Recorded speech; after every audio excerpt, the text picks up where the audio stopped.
মুসা আলাইহিস সালাম আল্লাহর সাথে সরাসরি কথা বলতেন। ওয়াকাল্লামাল্লাহু মুসা তাকলিমা। সুবহানাল্লাহ পড়েন, আওয়াজ তুলে সবাই বলেন সুবহানাল্লাহ।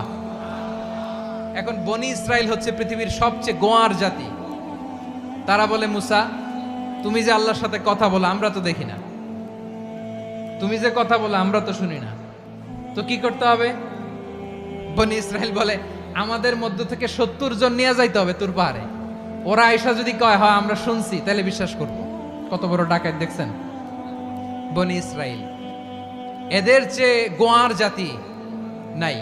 এত গোয়ার তুমি করেছে মুসা আলাইহিস সালামের সাথে। তুমি যে আল্লাহর সাথে কথা বলে আমরা তো দেখি, কি করব? 70 জন আমাদের বন্ধু বান্ধব যে যদি দেখে, তারা বললে ওকে আস, 70 জন আস। 70 জন নিয়ে গেল। মুসা আলাইহিস সালাম হারুন আলাইহিস সালামকে খেলাফা দিয়ে গেলেন, আল্লাহ ওনাকে নবী বানালেন। মুসা আলাইহিস সালাম বললেন, হারুন খবরদার, বনি ইসরাইলের মধ্যে তাওহীদের বাণী প্রচার করবা, ঐক্য ধরে রাখবা, বিচ্ছিন্ন হতে দিবা না। চলে গেছে। এইদিকে বনি ইসরাইলের এক দুষ্ট লোক ছিল, নাম সামিরি। কি নাম? সামিরি। সে সবাইরে বলল, তোমাদের স্বর্ণগুলো ফালাও। স্বর্ণগুলো ফেললো। বনি ইসরাইলের স্বর্ণগুলোকে গলিয়ে সে একটা গরুর বাচ্চা বানালো। গোবৎস। কিসের বাচ্চা? দেখেন গরুর পূজা কিভাবে শুরু হয় পৃথিবীতে প্রথম। গোবৎস পূজা, গরুর বাচ্চার পূজা কিভাবে। সে স্বর্ণ গলি গরুর বাচ্চা করে, জিবরাইল আলাইহিস সালাম যে জমিনে এসেছিলেন, ওই ফেরেশতার পায়ের নিচের একটু মাটি সে বুদ্ধি করে প্যাকেটে রেখে দিছিল। সে গরুর বাচ্চা বানায় স্বর্ণ দিয়ে গলিয়ে ওই মাটি এটার মধ্যে ঢুকাই দিছে ভেলকি দেওয়ার জন্য। স্বর্ণ দিয়ে বানানো গোবৎস গরুর বাচ্চার গায়ে যখন সেই মাটি ছুঁড়ে দেয়া হলো, এখন বাছুরের ভেতর থেকে ভ্যাঁ ভ্যাঁ আওয়াজ আসতেছে। কি আসতেছে? সবাই তো অবাক। সামিরি বলে, আরে তোমরা যে 70 জন দিয়ে মুসা আলাইহিস সালাম রে পাঠাইছো, ওইদিকে এত ঘুরতেছে, আল্লাহরে খুঁজে পায় না, আল্লাহ তো এটার ভিতরে ঢুকছে। নাউজুবিল্লাহ বলবেন না? তোমরা যে 70 জন দিয়ে পাঠাইলা, 70 জন নিয়ে মুসা আলাইহিস সালাম খালি ঘুরতেছে, আল্লাহরে পায় না। পাবে কেমনে? আল্লাহ তো, নাউজুবিল্লাহ, এটার ভিতরে সেজদা দাও। এই সেজদা দিয়ে গেল। আল্লাহর নবী হারুন আলাইহিস সালাম বললেন, খবরদার, এটা সুস্পষ্ট শিরক। আল্লাহ সব গুনাহ মাফ করে, শিরকের গুনাহ মাফ করে না। খবরদার, তোমরা থামো। কে শোনে কার কথা? এই যে যেমন এখন আপনারা আমার কথা শুনতেছেন না? শুনতেছেন? হারুন আলাইহিস সালাম বললেন, খবরদার, এই শিরকি কাজে তোমরা সংযুক্ত হয়ো না। তোমাদেরকে কি মনে নাই আমার ভাই মুসা আলাইহিস সালাম কি বলছে? আল্লাহ শিরক মাফ করে না। খবরদার, শিরক করো না, আল্লাহরে ভয় করো।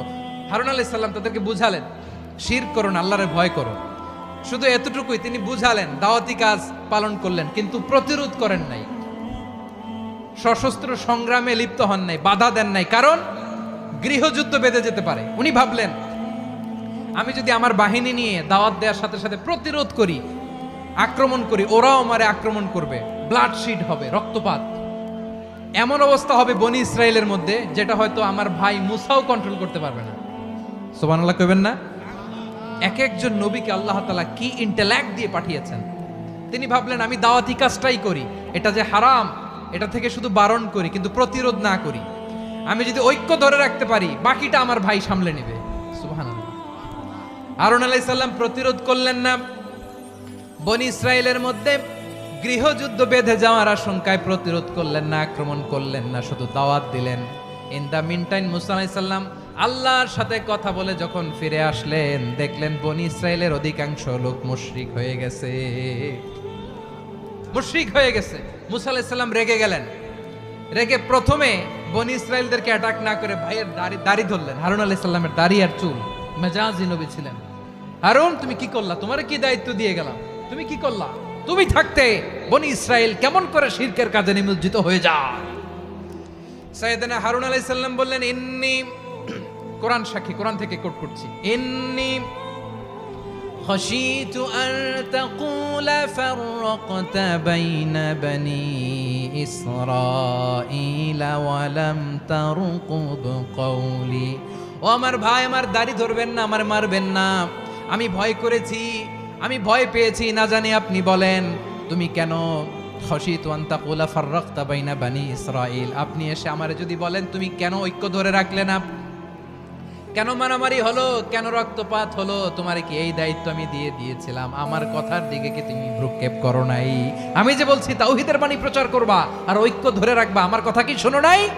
আপনি আমারে ধমকাবেন, এই জন্য আমি প্রতিরোধ করি নাই, আক্রমণ করি নাই, গৃহযুদ্ধ আটকানোর জন্য, কিন্তু আমি দাওয়াত দিয়েছি। সুবহানাল্লাহ পড়েন। ঐক্য ধরে রেখেছেন। মুসা আলাইহিস সালাম মুহূর্তেই সামিরীকে আক্রমণ করলেন, অ্যাটাক করলেন, শাস্তি দিলেন।